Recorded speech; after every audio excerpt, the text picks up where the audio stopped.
Memang benar.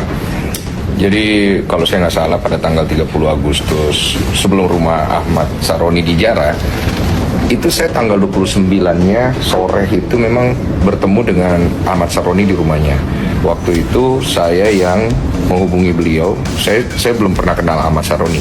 Saya pertama-tama ucapkan permohonan maaf karena tidak bisa hadir secara langsung dan mengucapkan terima kasih atas kerjasamanya selama ini. Di tempat Bapak Ahmad Sahroni, saya menyarankan kepada beliau untuk muncul ke depan publik melakukan klarifikasi dan permintaan maaf. Dan saran saya sepertinya tidak menjadi masalah saat itu.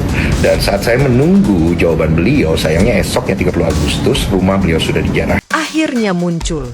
Densu ikut buka suara ungkap pertemuan dengan Ahmad Sahroni. Sekian lama publik bertanya-tanya, kemana perginya Ahmad Sahroni? Sosok politisi flamboyan yang sering disebut sebagai Crazy Rich Tanjung Priok, itu mendadak hilang dari sorotan. Tidak ada kabar, tidak ada pernyataan, seakan lenyap dari peredaran. Media hanya bisa menduga-duga, publik pun banyak berspekulasi. Namun akhirnya, tanda-tanda keberadaannya muncul juga. Tepat pada tanggal 20 September 2025, di sebuah acara akbar Musyawarah Nasional KX Ikatan Motor Indonesia atau IMI yang digelar di Yogyakarta, tiba-tiba saja wajah Ahmad Sahroni muncul di layar besar. Sontak, suasana yang tadinya berjalan formal berubah jadi heboh. Semua peserta Munas yang hadir, mulai dari pejabat, pengusaha otomotif, hingga perwakilan komunitas motor dari seluruh Indonesia, langsung mengarahkan pandangan ke layar. Ya, Sahroni hadir secara virtual, dengan gaya khasnya. Baju biru yang rapi, ditambah topi bundar putih yang seakan menjadi ciri khas barunya. Meski tidak hadir langsung, kehadirannya cukup untuk membuat heboh. Apalagi, ia tidak sekadar menyapa singkat, tetapi benar-benar diberi waktu khusus untuk menyampaikan sambutan.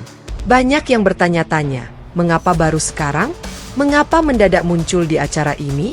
Dan yang lebih mengejutkan lagi, tak lama setelah penampilan mengejutkan itu, Densu ikut buka suara. Sang podcaster, sekaligus figur publik yang dikenal belak-belakan itu mengaku sempat bertemu dengan Ahmad Sahroni. Menurut Densu, pertemuan itu bukan kebetulan.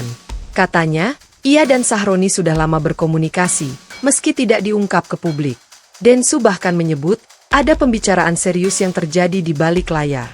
Sebuah percakapan yang bisa jadi, akan mengubah banyak persepsi publik tentang siapa sebenarnya Ahmad Sahroni dan apa yang sedang ia rencanakan. Bayangkan saja, selama ini nama Ahmad Sahroni sering dikaitkan dengan berbagai isu panas di Senayan. Dari urusan hukum, politik, hingga isu-isu otomotif, semua seolah tidak bisa lepas dari dirinya. Saat ia mendadak hilang, banyak yang menduga-duga, apakah ia sengaja menghindar? Apakah ada tekanan politik? Atau justru ia sedang menyiapkan langkah besar? Nah, jawaban itu mulai sedikit terbuka melalui sambutan virtualnya di Munas IMI. Dalam pidatonya, meski singkat, Sahroni dengan lantang menyebut bahwa dunia otomotif Indonesia harus kembali berjaya.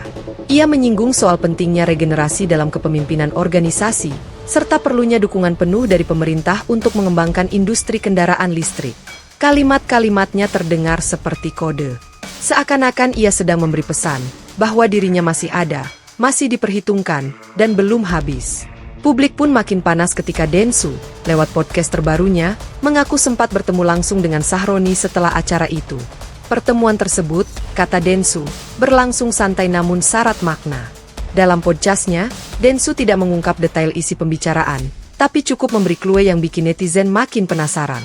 Gue ngobrol lama sama Bang Sahroni. Ada hal-hal yang gak bisa gue spill semua sekarang.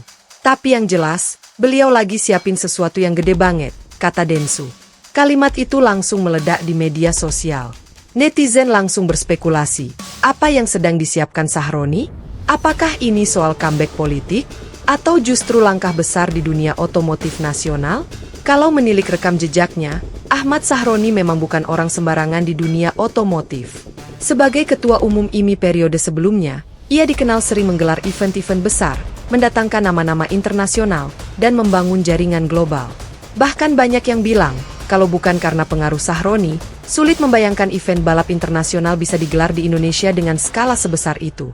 Namun, ketika tiba-tiba ia bungkam sekian lama, banyak pihak yang kehilangan arah.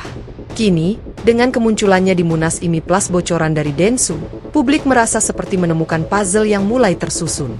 Bukan rahasia lagi kalau Sahroni punya kedekatan dengan banyak figur publik, termasuk artis, influencer, hingga pengusaha besar. Kehadiran Densu sebagai orang yang blak-blakan semakin memperkuat rumor bahwa Sahroni sedang merancang panggung baru. Ada yang bilang ia akan kembali ke Senayan, ada yang menduga ia sedang membangun poros otomotif baru yang lebih independen. Bahkan ada yang berani berspekulasi, Sahroni akan terjun ke dunia hiburan lewat kolaborasi dengan tokoh-tokoh besar seperti Densu. Kilas balik, hubungan antara Densu dan Sahroni bukan hal baru. Beberapa kali keduanya pernah muncul dalam acara yang sama, baik di dunia otomotif maupun konten hiburan. Namun, baru kali ini publik benar-benar merasa ada sesuatu yang sedang mereka siapkan. Yang membuat publik makin penasaran adalah sikap Densu yang biasanya sangat to the point. Kali ini justru penuh teka-teki. Ia hanya memberi gambaran samar-samar. Pokoknya, nanti orang bakal kaget. Gue aja pas denger langsung dari beliau, gue bengong, ucap Densu dengan ekspresi serius. Pernyataan itu membuat warganet heboh. Di Twitter, Instagram, hingga TikTok, tagar Sahroni comeback dan Densu buka suara langsung jadi trending. Banyak yang bikin teori liar. Ada yang bilang pertemuan mereka membahas proyek besar otomotif listrik di Indonesia. Ada pula yang berspekulasi ini terkait dengan pergerakan politik menjelang pilkada dan pemilu. Apapun itu, satu hal yang jelas, Ahmad Sahroni belum habis. Ia mungkin sempat menghilang, tapi kehadirannya di Munas IMI Plus konfirmasi pertemuan dari Densu membuktikan bahwa dirinya masih punya magnet kuat. Publik Indonesia, apalagi yang melek isu politik dan otomotif, tahu betul bagaimana gaya Sahroni. Ia bukan tipe politisi biasa. Dengan latar belakangnya sebagai pengusaha sukses, ditambah gaya hidup glamor yang sering jadi sorotan, ia punya modal untuk kembali mengguncang panggung kapan saja. Dan kini, lewat momentum ini, sepertinya ia ingin memberi sinyal bahwa waktunya sebentar lagi tiba. Jika benar ada sesuatu yang besar, seperti kata Densu, maka publik hanya tinggal menunggu. Apakah ini soal gebrakan baru di dunia otomotif? Apakah ini tentang comeback politik yang spektakuler? Atau justru keduanya?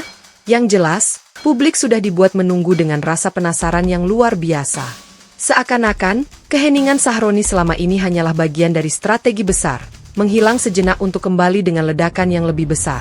Kini, semua mata tertuju ke satu arah, Ahmad Sahroni. Dan di balik semua spekulasi itu, peran Densu yang ikut buka suara membuat cerita ini makin panas. Kolaborasi dua figur flamboyan ini jelas bukan hal biasa. Apakah ini awal dari sesuatu yang besar?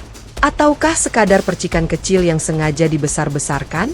Satu hal yang pasti, publik Indonesia sedang menanti dengan penuh rasa penasaran. Dan seperti biasa, ketika nama Sahroni disebut, yang muncul bukan hanya cerita politik, tetapi juga intrik, gaya hidup, hingga dunia otomotif yang selalu penuh kejutan.